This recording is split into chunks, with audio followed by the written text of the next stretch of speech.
Hey guys, today I thought that I would sit down and compare the glitter shades from the Tati Beauty Volume 1 palette to some other pressed glitters and glitters in a pan that I have in my collection.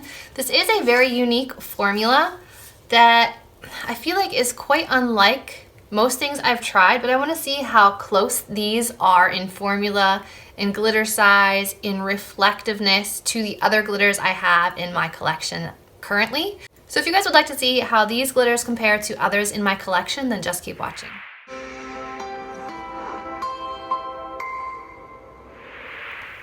Okay, first off, I thought that I would start by swatching the Tati glitters just to kind of show you what they look like. I didn't do full swatches when I first tried the Tati palette. So, for those of you that are not aware, the glitters are very intense. They come off the finger almost completely when you swatch them or when you apply them. There is a good amount of base color underneath, so you don't just see glitter. You see a consistent shade all throughout. Again, it kind of comes off clean. The glitter particles are small enough that I'm not concerned about wearing them around the eyes, but of course she has to say that they are not intended for eye use on the packaging. They don't feel greasy. They are very consistent.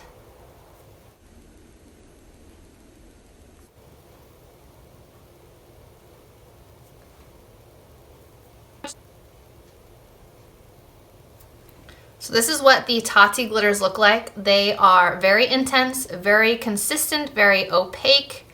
They're not greasy feeling, they're not slippery feeling, and they pretty much stay where you put them. So this is what we are working with and what we're comparing things to. I have a couple of palettes that I wanted to compare to. The Sephora Pro palettes have some like pressed glitters in them that I wanted to compare them to. This one in particular is the editorial, the original palette. And up top here, there are two like crystally looking pressed glitters. And I feel like from what I remember, these were a bit on the flakier side. So there's only one in this palette, this like whitish one. And that one is much dustier, much more crumbly, not much reflect to it at all. After swatching it, it doesn't really seem like a pressed glitter at all. It's more like a pressed flaky pigment. So this one does not compare at all. Natasha Denona, the Star palette, has a few that I would consider pressed glitters. This one right here, Galaxia and Polaris, they both look like pressed glitters to me. They're very chunky looking. I mean, you can kind of see how much comes off when you swirl them. So here's the first one. Again, more of like a pressed flaky pigment than a glitter. And this one, while it does have glitter bits to it, it's mostly a shadow with glitter to it, but nothing even close to these. So that one also doesn't stack up. Let's try these H&M pressed glitters. They came in the advent calendar, but I believe they can be purchased individually as well. There's a super chunky, like bronzy one, and I'd like to see how that compares. This is what it looks like in the pan. Feels very similar to the Tati Beauty one. Very opaque in color, very thick. It's not really greasy. It doesn't feel like it has a lot of gel to bind it. So let's see what this one looks like. Okay, it started off good, but it's still sticking to my finger quite a lot. This one actually has a bit more holographic to it than any of hers. None of her shades are holographic.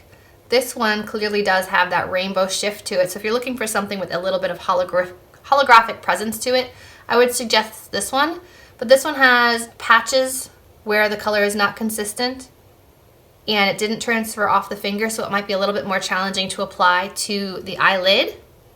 And it is quite flaky. Like there isn't a lot of binding agent here. Like it's already flaking off quite a bit. So that's the first comparison that I make for the H&M one. Let's try another one. They also have this straight up silver one, which I thought we would compare. Okay, that one's not as opaque as the Tati Beauty ones. You can see skin through it, but let's give it a try. Yeah, very sparse, and it stuck to my finger more than my arm. So that's going to be the problem you're going to have with a lot of these glitters. They're not going to transfer from your brush or your finger to the lid. Never had that problem with Tati's. Next, I thought I would compare this MAC Cosmetics Kabuki Magic. It's one of their spring summer collections. Now these I think are called their Dazzle shadows, which to me are kind of like glitter in a pan. So I thought we would try these and see if these look as reflective as hers. No, these are pretty much just shadows with bits of reflect to them. Yeah, these aren't even gonna come close to hers. Yeah, these are just shadows. They're just very pretty shadows. So those do not compare to these glitters either.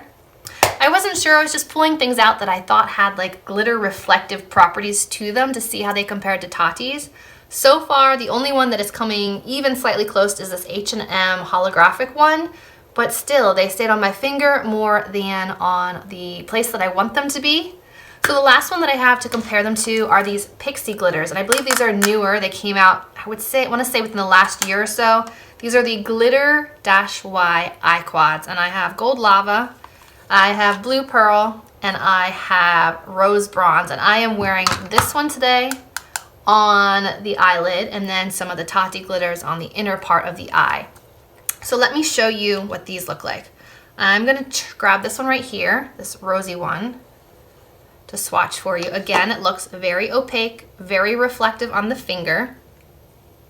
I'll put it up here. Very intense color, and it does come off of the finger. So here is one of the Pixie ones. Very similar to the Tati Beauty ones in that it's opaque, it's very reflective, it's very consistent. I want to say that the glitter size in the Pixie ones is ever so slightly smaller than the Tati ones. This part of my eye has the Pixie glitter in the reddish shade, and it's very, very small, very fine. And then I added some Tati on the inner corner, and I can definitely see that the bits of glitter from the Tati Beauty are slightly larger than the one I used from this palette right here. So I do want to say it's slightly larger. Let's try another one that might compare. This one up here seems pretty similar to, I would say, this one right here. So let's compare those. These don't feel greasy again, they don't feel slimy. I'm gonna actually put it right next to it.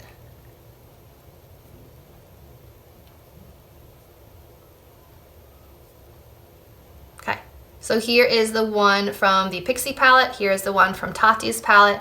Again, very opaque. This one did stick to the finger a little bit more than the other one, so the formula might vary from pan to pan.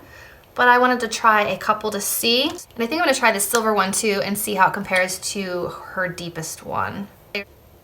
Seems like you have to get past the initial layer. The initial layer is a bit drier, and then once you actually start like rubbing in, you get more of the creamy consistency to the glitter. So let's see how it compares. Yep, very, very similar to Tati's. I would say that the Pixie one has more silver and more of a black base, so it's like a black base with bright silver. Tati's is a combination of gray and silver, not too much black to it. Both really pretty. I want to say this one's even a little bit more reflective than the Tati Beauty one. So I'm going to say that if you love glitter shadows, but you don't want to pay $58, I would definitely check out these Pixie glitter quads. They're pretty good. I mean, I'm wearing it on my eye today. Of course, it transfers a little bit to the top, but nothing has flaked to my face. I have the Tati on the inner part and the Pixie one on my lid. And I think that they're kind of comparable, I would say. It just depends on the color, because this one is very intense. It's got like a blackened pink with some rosy glitter. Tati's is a pink with a pink glitter. Pixie's is more of like a black with straight silver glitter. Tati's is more of like a charcoal with silver glitter. So there's slight variations, but I feel like if you're looking for a glittery shadow, you could probably find a color in one of these quads that is what you're looking for. They even have some shades that Tati doesn't have, like this bright teal and this blue and this gold here. And I'm filming this in the end of 2019. I don't know what Tati's next launch will be. Maybe she's coming out with a palette with some of these other glittery shades in it this year. I do not know. But as of right now, she doesn't have any glittery shades in the gold, blue, or green family yet. So these were Tati's, these were Pixie's, these were some shadows I compared them to. These were the H&M and these were MAC. The H&M one, while I really like the holographic aspect to this one, It was a bit patchier. It was a little bit more difficult to apply than Tati's. But I'm gonna say that if you're looking for a dupe, I would say that the Pixi glittery eye quads are very, very similar and much more affordable. So I hope you guys enjoyed seeing comparisons of the Tati glitters to other glitters, to other pressed glitters that are out there on the market now. If you did enjoy this video, remember to give it a thumbs up, subscribe to my channel, and as always, I will see you in my next video. Bye guys.